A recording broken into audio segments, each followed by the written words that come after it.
This is the Mystic Scribblers podcast with Ray Caragher and Deb Laubach, authors of A Twisted Series, a past life steamy romance series.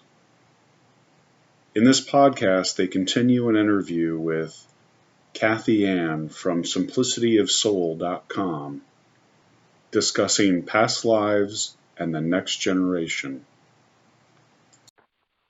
We were in the pool one afternoon, and I said, "How did I get so lucky for you to pick me as your mommy?" And he said, "Well, when I was in heaven," now this is when he was 5 years old. I love it. He says, "When I was in heaven, I looked down and I saw you, and I saw somebody else, and I liked the twinkle in your eyes, and I decided that I wanted you to be my mom." Oh, that's so beautiful. So sweet. And I just was like, oh, my gosh. And I looked over at Tim. I had tears in my eyes. And then my little boy, I called him my little boyfriend at the time, my little boyfriend swam over to Daddy and whispers in his ear and says, "That's how you talk to a woman." That is so good. But, I mean, where did he come up with those words? I was in heaven. And then my daughter, she gave me a really exciting experience once. My best friend at the time, my sister-in-law, and I were giving her a bath. We were just sitting there talking, and one of us, I can't recall who, said, "Where did you come from?"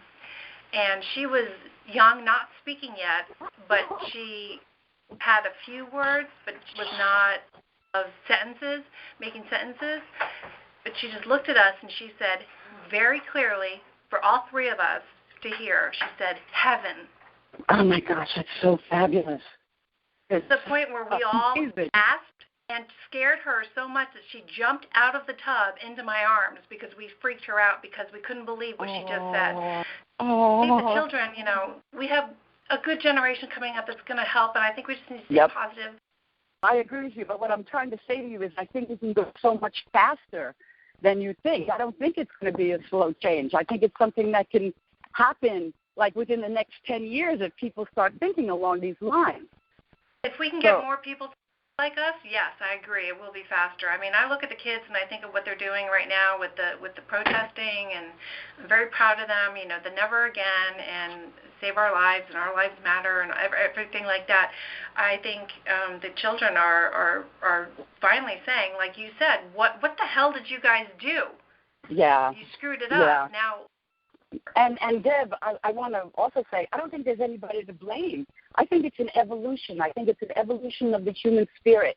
And it was just, back up until this point, we needed to be fear-based. We needed to be governed by our ego because that protected us. But we are so technologically savvy. We are so understanding of different cultures and different ways of life that there's no reason to be afraid of anybody anymore. Once we start getting that thought out there, I don't think we're going to have any trouble. Well, I think the biggest problem is there's judgment, and I'm better than you or you're better than me, that kind of judgment. Yeah. Once that part of the ego gets dropped, and we all realize that, most of us walk with both feet. Exactly. Well, when we all realize that we're here by choice and that we all have talents to offer, there can't be one person who's better than another because we're all here for the same reason. What do you think, Kathy, that it would take? I grew up in a very Christian home, but, when you talk past lives to Christians, that doesn't fly well. Oh, I know. It's looked at as God doesn't give you two chances. He gives you one chance, and you got to believe in Jesus, and the only way to become one with him again is to be cleansed by, the relationship to Jesus and accept him into your life. So I look at past lives, and I guess I'm curious, how do you blend in with your thinking with the first story you told us and now where you're at? How does that all blend together to you? The fact that you're healed, your neck is healed, yet you were somebody else in another life in your estimation. I think I would have to say that your soul is your soul, and that doesn't change. It may take a different form, or it may have no form. Free will is the most powerful tool we have, love and free will. And I think that as a soul created by God, because you were such a manifestation of love, you have the free will to come and go as you please.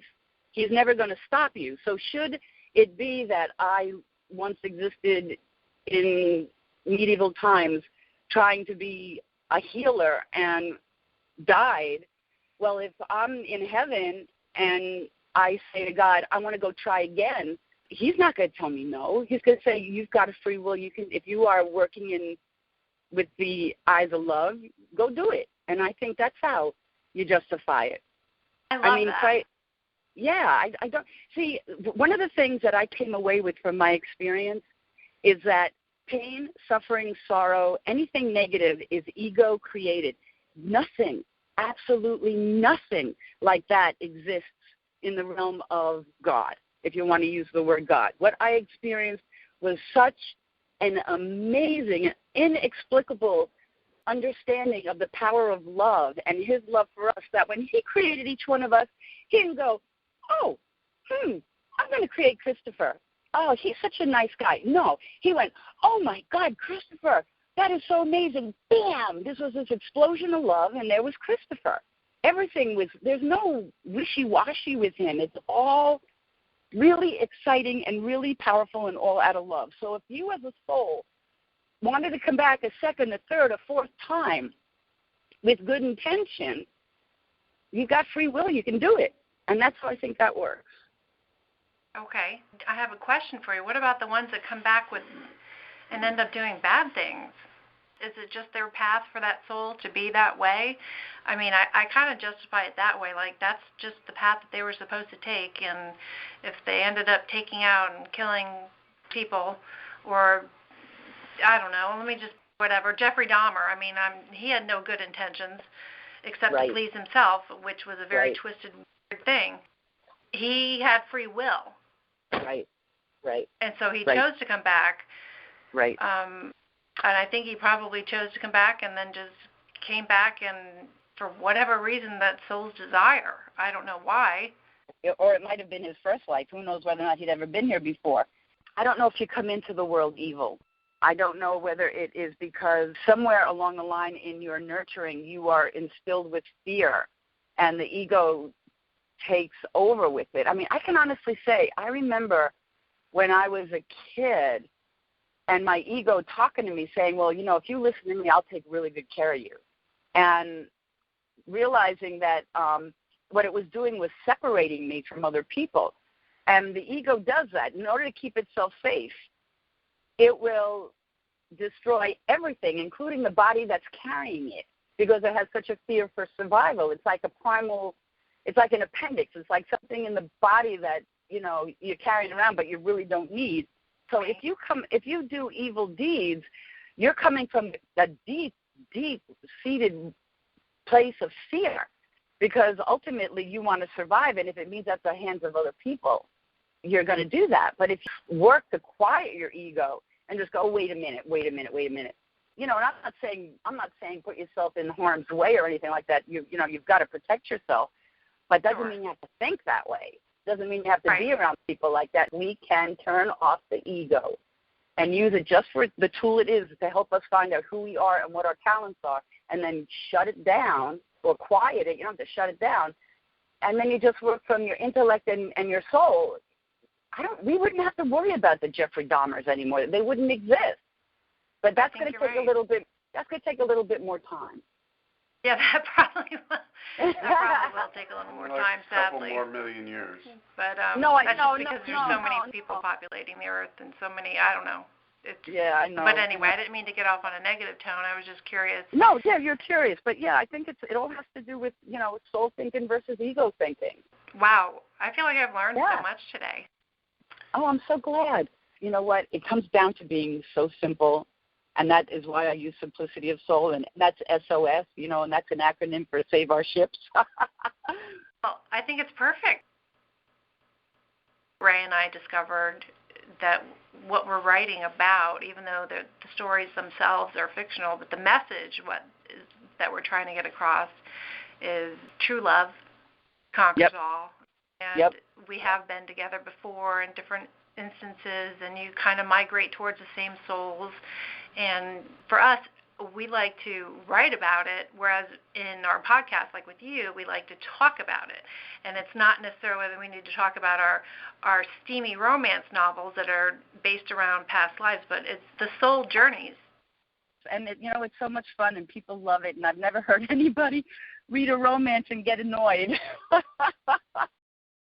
Let me ask you, how do you think people can open themselves to communicate with their soul?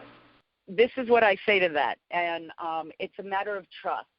The first thing you would do is say inwardly, I know my soul is in there, and you greet it. Hey, soul, here, let's work together.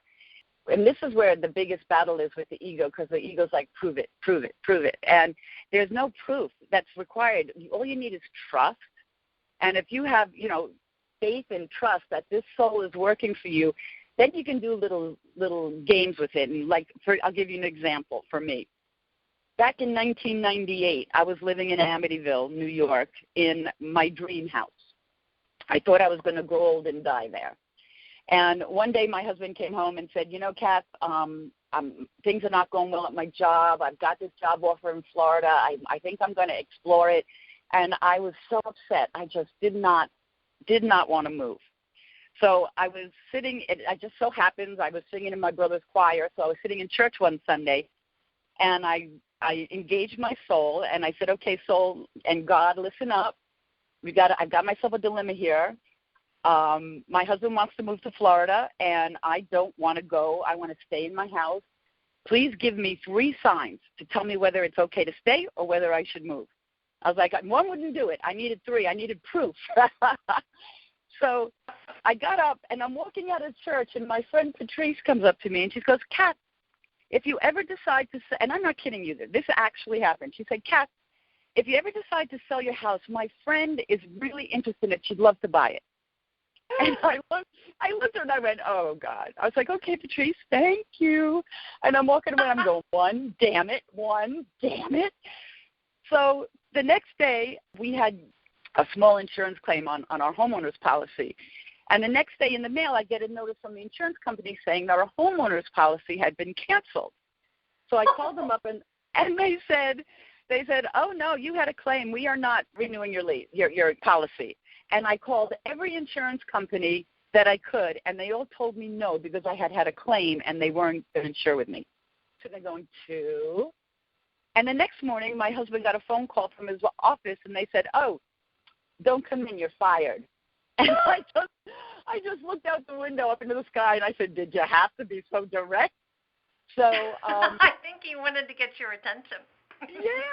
Yeah. So, and I ended up selling the house for $200,000 more than it was worth, and we moved down here, and my life has pretty much taken off since then. My writing career, meeting people like you, and I just feel like everything happens for a reason, and we resist far too much. And if we would just let go and just say, okay, soul, you're in charge. And I'm not saying you sit back and wait. You keep active, you do things, you do what you believe you should be doing. But if you pay attention, your soul brings you the answers all the time. And engaging our soul, I think, is it's a difficult task. It probably needs to be something that people practice. Absolutely. And you practice it by chatting with your ego and saying, no, you cut that out. You're being unreasonable. You're being scared. There's no fear here. I'm not getting the answer immediately. Well, wait a day. Just give it a minute. Just relax. I mean, now, if it's an emergency, well, then, if you're being robbed or if someone's in a car accident, well, then you automatically spring to action. You do what needs to do. But in just, decisions that need to be made, people you're going to be with, if you always say, show me, just show me the answer, show me, you will see it. And I'm sure it's happened to you 100 times. If I ask it, and it's funny, when I say show me, I always get a sign. And then sometimes I get a sign that just smacks me in the face because I wasn't paying attention. And then I just go with that, too. I'm like, okay, got my attention now. Yep. It's soul thinking, and people don't understand it. I'm just trying to make it really clear that this is what's going on. And if we start employing it and using it as a tool, things will start moving faster. Things will get kinder. Decisions in big business and politics won't be made from fear-based choices. It'll be for, what's really good and what's right.